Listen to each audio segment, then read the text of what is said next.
বন্ধুত্ব কি সম্পদের উপর নির্ভর করে, নাকি হৃদয়ের গভীরতা দিয়েই বন্ধুত্বের আসল মূল্য বোঝা যায়? একজন ছিলেন দ্বারকার রাজা, সমগ্র জগতের অধিপতি শ্রীকৃষ্ণ, আর অন্যজন ছিলেন এক দরিদ্র ব্রাহ্মণ সুদামা।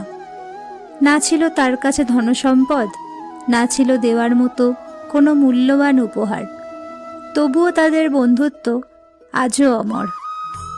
আজকের এই গল্পে আমরা শুনব নিঃস্বার্থ বন্ধুত্ব, ভক্তি আর বিশ্বাসের অসাধারণ কাহিনী। শ্রীকৃষ্ণ ও সুদামার অনন্ত বন্ধুত্বের গল্প। দ্বারকার রাজপ্রাসাদে তখন উৎসবের আমেজ। সোনার উপর ঝলমলে আলো, অগণিত প্রজার ভিড়, আর সেই সব কিছুর মাঝখানে বসে আছেন দ্বারকাধীশ শ্রীকৃষ্ণ, সমগ্র জগতের অধিপতি। অথচ তার হৃদয়ে আজ এক অদ্ভুত নীরবতা। বহুদিন পর আজ তার শৈশবের প্রিয় বন্ধু সুদামার কথা মনে পড়ছে। অন্যদিকে এক দরিদ্র কুঁড়েঘরে বসে আছেন সুদামা। দারিদ্রতার জীবনের স্থায়ী সঙ্গী। স্ত্রী ও সন্তানদের চোখে ক্ষুধার ছাপ। ঘরে নেই অন্ন, নেই বস্ত্র। বহু দ্বিধা নিয়ে অবশেষে তার স্ত্রী তাকে বললেন, তুমি তো শ্রীকৃষ্ণের বন্ধু, একবার গিয়ে দেখো না। সুদামা মাথা নিচু করে বললেন, আমি কি নিয়ে যাব তার কাছে? তিনি তো রাজা, আর আমি যে নিঃস্ব। তবুও স্ত্রীর অনুরোধে সুদামা মুঠোয় কিছুটা চিড়ে বেঁধে রওনা হলেন দ্বারকার পথে। সেই চিড়ে কোনো উপহার নয়, ছিল বন্ধুত্বের প্রতীক। দ্বারকার রাজপ্রাসাদের দরজায় দাঁড়িয়ে সুদামা সংকোচে ভুগছিলেন। ছেঁড়া কাপড়, ক্ষীণ শরীর। এই অবস্থায় রাজপ্রাসাদে প্রবেশ করা কি শোভনীয়?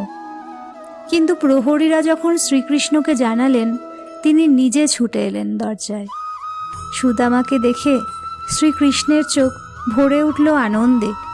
তিনি সুদামাকে বুকে জড়িয়ে ধরে বললেন, বন্ধু, এতদিন কোথায় ছিলে? সমগ্র সভা স্তব্ধ। দ্বারকার রাজা নিজে এক দরিদ্র ব্রাহ্মণকে বুকে জড়িয়ে ধরেছেন।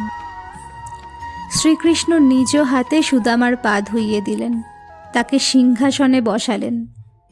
সুদামা লজ্জায় মাথা নিচু করেছিলেন। হঠাৎ শ্রীকৃষ্ণ লক্ষ্য করলেন সুদামার কাপড়ের কোণে বাঁধা সেই চিড়ে।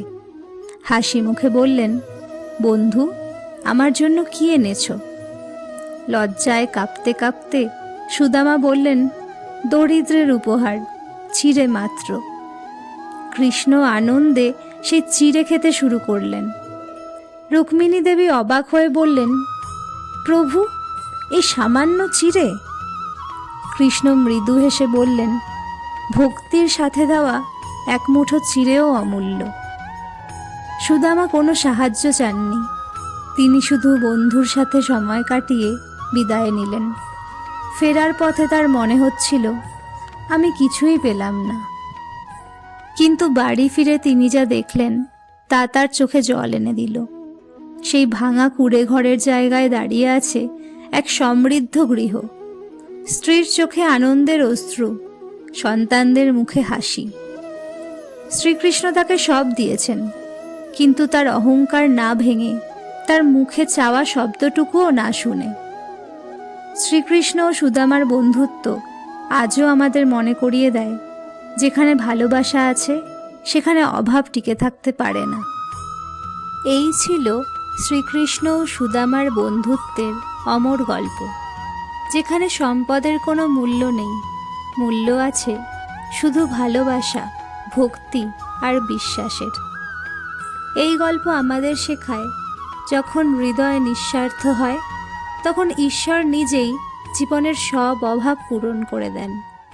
আপনারও জীবনে যদি কখনো মনে হয় আপনি একা, আপনি নিঃস্ব, আপনি অযোগ্য, তবে সুদামার কথা মনে রাখবেন, কারণ বিশ্বাস আর ভক্তি কখনো খালি হাতে ফেরে না। ভিডিওটি ভালো লাগলে অবশ্যই লাইক করুন, আপনার মতামত কমেন্ট করে জানান, আর এমন আরও অনুপ্রেরণামূলক গল্প পেতে চ্যানেলটি সাবস্ক্রাইব করতে ভুলবেন না। আবার দেখা হবে আরও একটি শিক্ষণীয় গল্প নিয়ে। জয় শ্রীকৃষ্ণ।